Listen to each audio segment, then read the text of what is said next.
Audio Jungle.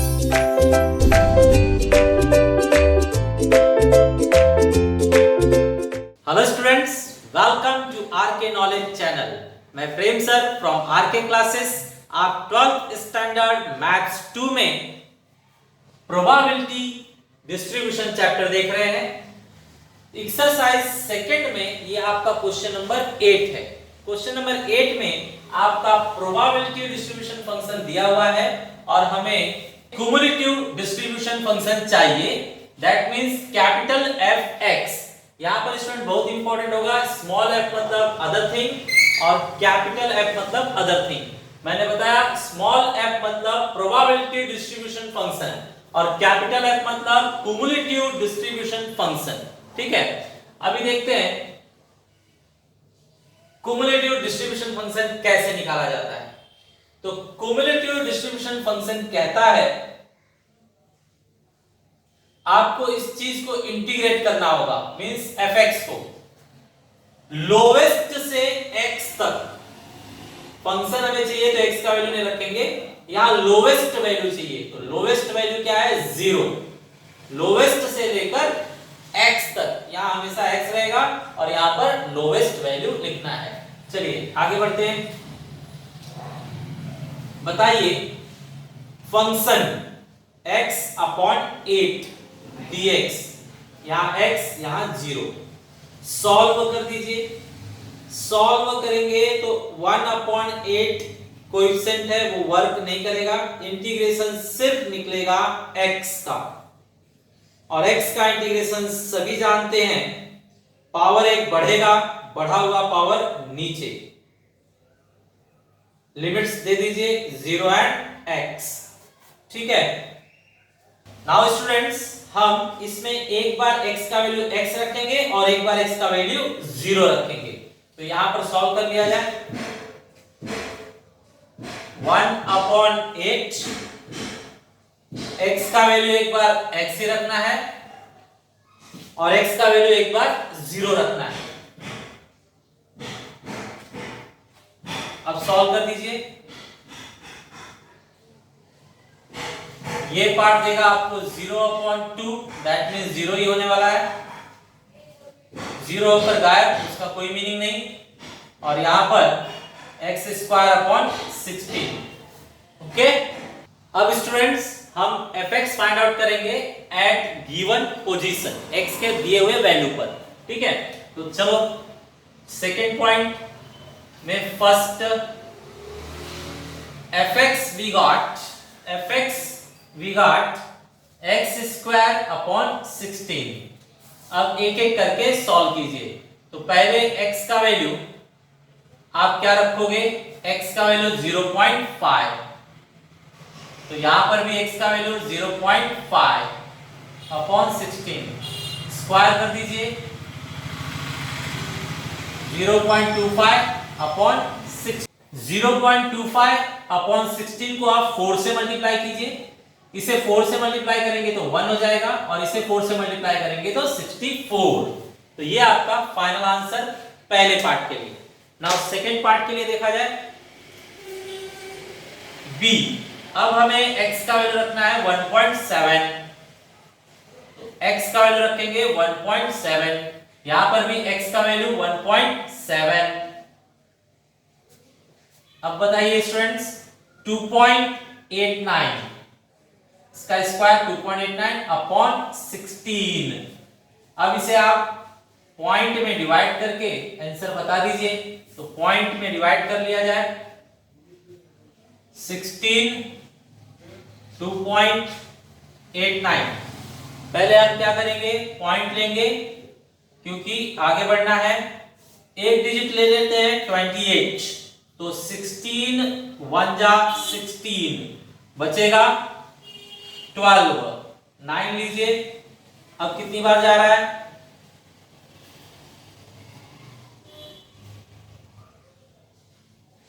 16 9 जा 144 हो जाएगा, तो 16 8 जा ट्राई कीजिए।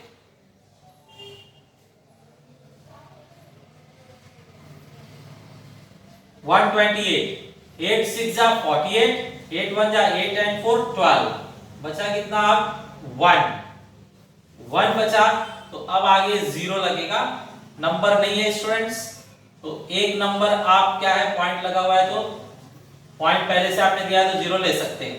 लेकिन अभी एक और नंबर चाहिए, 16 इसको नहीं डिवाइड कर पा रहा है, तो आप यहाँ 0 दो के फिर एक नंबर लोगे, तो यहाँ आगे 0 आ रहा है, दैट मींस यहीं पर आप स्टॉप कीजिए, आंसर आया 0.18। ठीक है, आफ्टर दिस लास्ट पार्ट,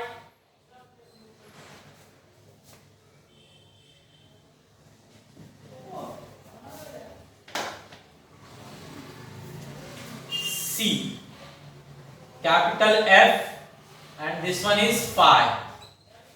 हमें अब कैपिटल F फंक्शन में x का वैल्यू लास्ट 5 रखना है, तो यहां पर भी 5 square upon 16 means 25 upon 16।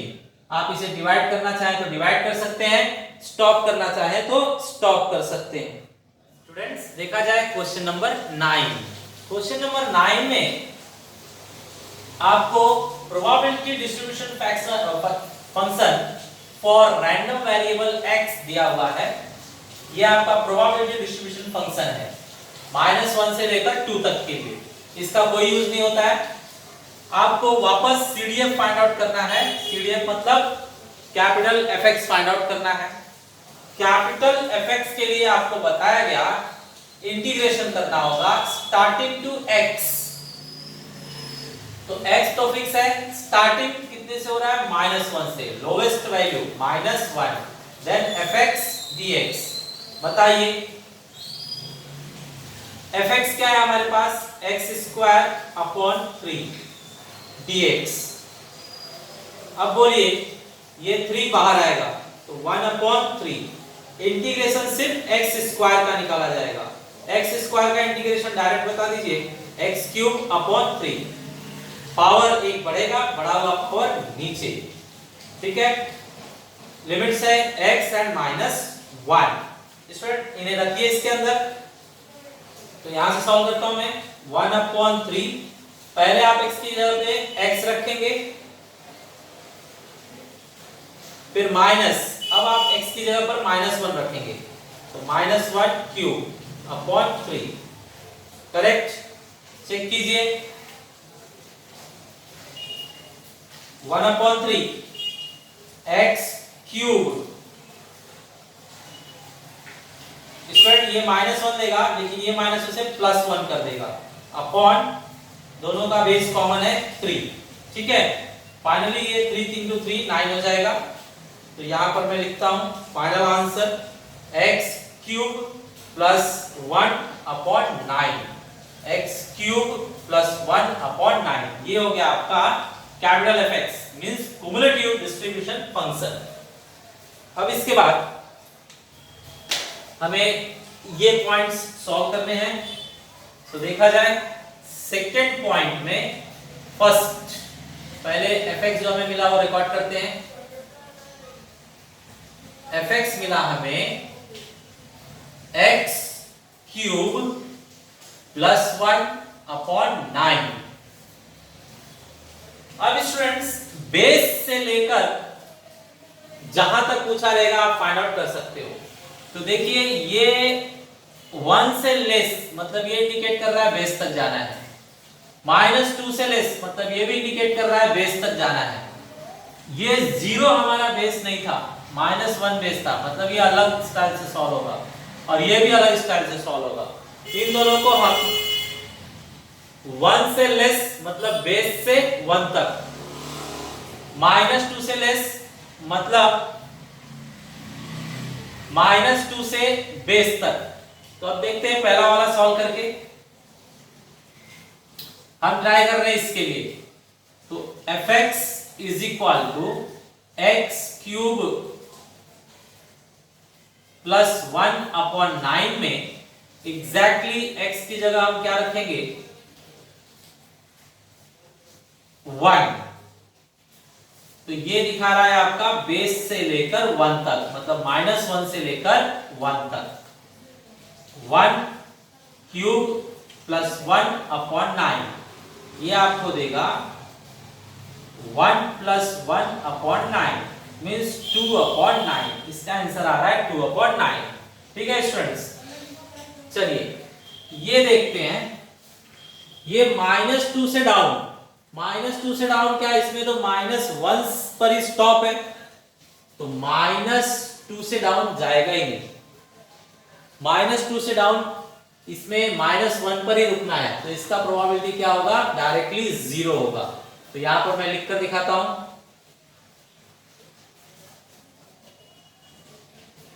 Since range is -1 to 2, now x less than -2 is out of given range, therefore probability for x less than -2 is equal to 0। इसका कोई चांस है ही नहीं, ये हमारे रेंज में नहीं आ रहा है, तो ये हो ही नहीं सकता, ये नहीं हो सकता, मतलब ये होने का जो प्रोबेबिलिटी है वो है 0। ठीक है स्टूडेंट्स, दो टुकड़े हो गए, अगले दो टुकड़े देखते हैं। स्टूडेंट fx जो हमें मिला था वो यहां पर हम रिकॉर्ड करके रखते हैं, x³ + 1/9। अब देखिए स्टूडेंट्स, हमें क्या चाहिए, यहां पर हमें इन लोगों ने पूछा है probability x greater than 0, probability x greater than 0। तो आपको मैं यहां समझाता हूं, जरा ध्यान दीजिए। हमारा रेंज है -1 से लेकर 2 तक, तो ये फॉर्मूला आपको यहां पूरे का आंसर दे सकता है। आपको क्या चाहिए, 0 से ज्यादा के लिए, तो 0 1, 0 से ज्यादा के लिए मतलब आप इसका आंसर जानना चाहते हैं। ये जो आंसर बताता है वो बेस से, मतलब हमेशा -1 से बताएगा कि कितना।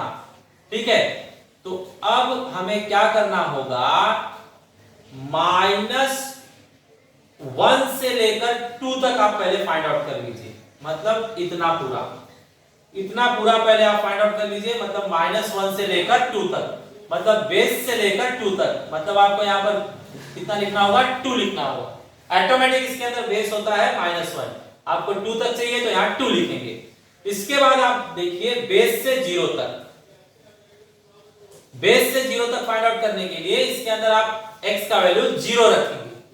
ठीक है, अब आप दोनों आंसर आने के बाद दिस माइनस दिस कर देंगे तो आपका रिक्वायर्ड थिंग आ जाएगा।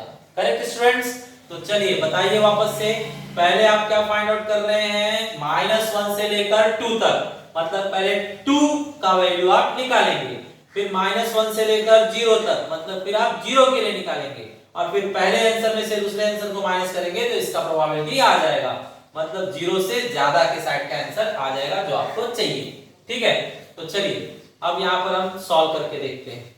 तो C part, probability x greater then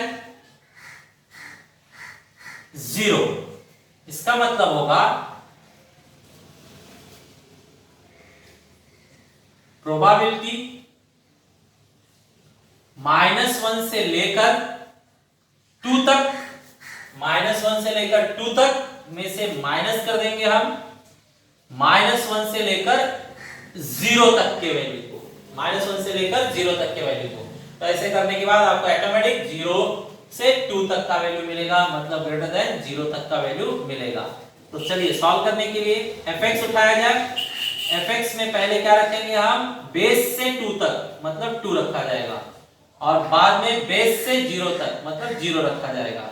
अब फंक्शन उठाइए, फंक्शन है x³ + 1/9, तो यहां लिखेंगे हम x³ मींस 2³ + 1/9, और यहां पर x का वैल्यू 0, तो अब 0 रखिए, 0³ + 1/9 सॉल्व कीजिए, तो ये 8 + 1/9, और ये है 1, 0 + 1 है तो 1/9, दैट मीन्स आप इसे सॉल्व कर लीजिए कंप्लीटली। तो 9/9 minus 1/9, that means base common 9 minus 1, it is 8/9। तो इसका आंसर आ रहा है 8/9। ओके स्टूडेंट्स, लास्ट पार्ट देखते हैं, डी पार्ट। डी में आपको फाइंड आउट करना है ये, और ये वर्ड देखिए स्टूडेंट, हेंस बहुत इंपॉर्टेंट वर्ड है। हेंस का मतलब होता है आपने जो अभी फाइंड आउट किया उसी के मदद से सब फाइंड आउट करना है, ठीक है। ये सारे वैल्यू हम इससे भी निकाल सकते हैं, इंटीग्रेशन निकाल कर, लेकिन ये लोग बोल रहे हैं इसके मदद से, इंटीग्रेशन की मदद से नहीं करना है, आपको जो क्युमुलेटिव डिस्ट्रीब्यूशन फंक्शन आपने निकाला है उसी के ऊपर से निकालना है, ऐसा हेंस वर्ड कहता है, करेक्ट। तो हम fx, कैपिटल fx के ही मदद से सारे पार्ट्स निकाल रहे हैं। चलिए last part, to find probability of 1 greater than x greater than 1 less than x less than 2, इसका प्रोबेबिलिटी हमें चाहिए। तो इसकी प्रोबेबिलिटी के लिए हमें समझना पड़ेगा कि यह है कहां पर। तो समझ लीजिए, -1 से 2, आपकी एरिया -1 से 2 है। अब बताइए आपको 1 से 2 तक का चाहिए प्रोबेबिलिटी, मतलब आपको बस इतनी ही प्रोबेबिलिटी चाहिए, जस्ट इतनी। तो आप बता दीजिए मुझे कैसे सॉल्व करेंगे। पहले आप फाइंड आउट कर लीजिए बेस से लेकर 2 तक, फिर आप फाइंड आउट कर लीजिए बेस से लेकर 1 तक, और फिर इस आंसर में से ये आंसर माइनस कीजिए तो ये आंसर आ जाएगा, ठीक है। तो चलिए चालू करते हैं। D point, probability of 1 less than x less than 2, इसके लिए हमने समझ लिया है, इसका मतलब है प्रोबेबिलिटी फाइंड आउट किया जाएगा बेस से 2 तक, मतलब -1 से लेकर 2 तक, और उसमें से माइनस किया जाएगा बेस से लेकर 1 तक, बेस से लेकर 1 तक का प्रोबेबिलिटी माइनस कर देंगे। तो बताइए इसके लिए f बेस से लेकर 2 तक मतलब 2 तक जाना है, और इसमें बेस से लेकर 1 तक मतलब 1 तक जाना है।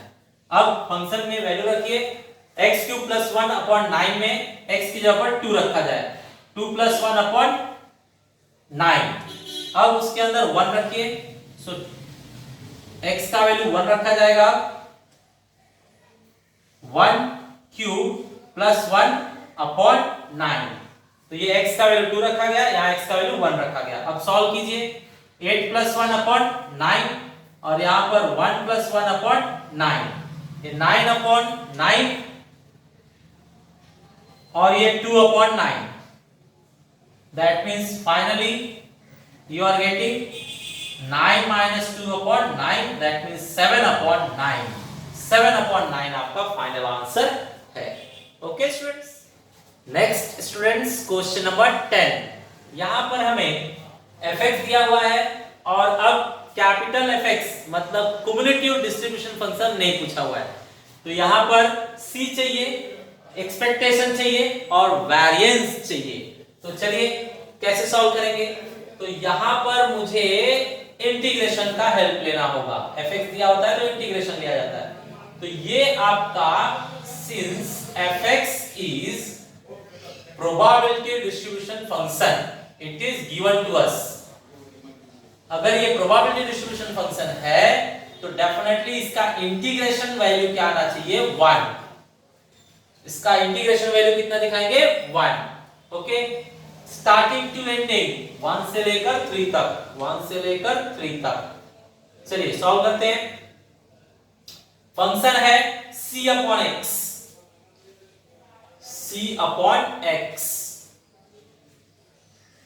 dx, अब इज इक्वल टू 1, इंटीग्रेट कर लीजिए। c आपका कोएफिशिएंट है तो वो रोल प्ले नहीं करेगा, इंटीग्रेशन सिर्फ निकाला जाएगा 1/x का। अब बताइए 1/x किसका डेरिवेटिव होता है, log x का, log x का डेरिवेटिव होता है, इसलिए यहां log x लिखा जाएगा, ठीक है। 3 1 c, no no no, integration हो चुका है, ब्रैकेट लगाएंगे 3 और 1, ओके। नाउ स्टूडेंट्स एक बार x का वैल्यू 3 रखना है और एक बार 1 रखना है। x का वैल्यू 3 रखिए, फिर माइनस, अब x का वैल्यू 1 रखिए, log 1 is equal to 1। So c log 3 का वैल्यू पता नहीं हमें, लेकिन log 1 0 होता है।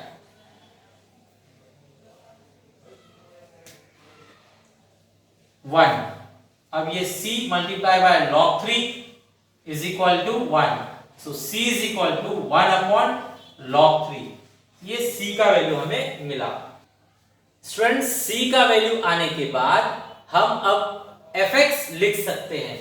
तो fx परफेक्टली बना लिया जाए। fx था हमारे पास, ये सेकंड पॉइंट समझिए, fx था हमारे पास c अपॉन x, जिसमें c का वैल्यू आ गया 1 अपॉन log 3 अपॉन x।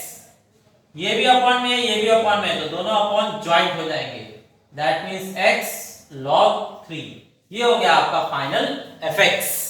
अब स्टूडेंट fx के मदद से हम ex एंड vx निकालेंगे। अब स्टूडेंट्स जो हमें fx मिला था वो यहां पर रिकॉर्ड कर लेते हैं। fx we got 1 upon x log 3। अब इसके मदद से हम ex और vx निकालेंगे। तो पहले हम x और fx अरेंज करते हैं। x का वैल्यू 1 से 3 तक मींस 1 2 3, 3 वैल्यू। x का वैल्यू अगर 1 रखेंगे तो ये क्या हो जाएगा 1 अपॉन 1 log 3। यहां पर क्या आ जाएगा 1 अपॉन 2 log 3, और 3 के लिए क्या हो जाएगा 1 अपॉन 3 log 3। ठीक है, तो ये fx हो गया। fx ही हमारे लिए यहां पर क्या माना जाएगा px। px बनाने के लिए फंक्शन दिया गया था, फंक्शन के हेल्प से हमने px बना लिया। अब स्टूडेंट हमें बनाना होता है x डॉट px, क्योंकि ex का फॉर्मूला है उसमें सब्स्टिट्यूट करना है। तो ex का फॉर्मूला, ये आपका सेकेंड पॉइंट था, अब आपका थर्ड पॉइंट शुरू हो चुका है। यहां पर फोर्थ पॉइंट ex।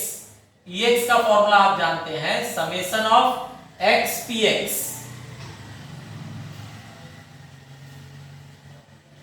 सो लिया जाए x px, इन दोनों का मल्टीप्लाई कीजिए तो 1 अपॉन 1 log x ही आएगा, log 3।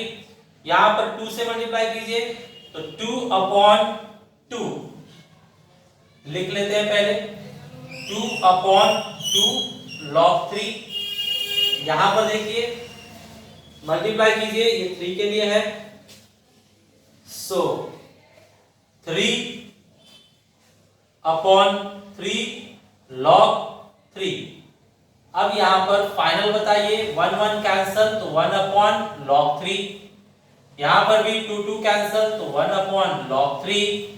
यहां पर भी 3 3 कैंसल तो 1 अपॉन log 3। सब जगह log 1 अपॉन log 3 ही आया।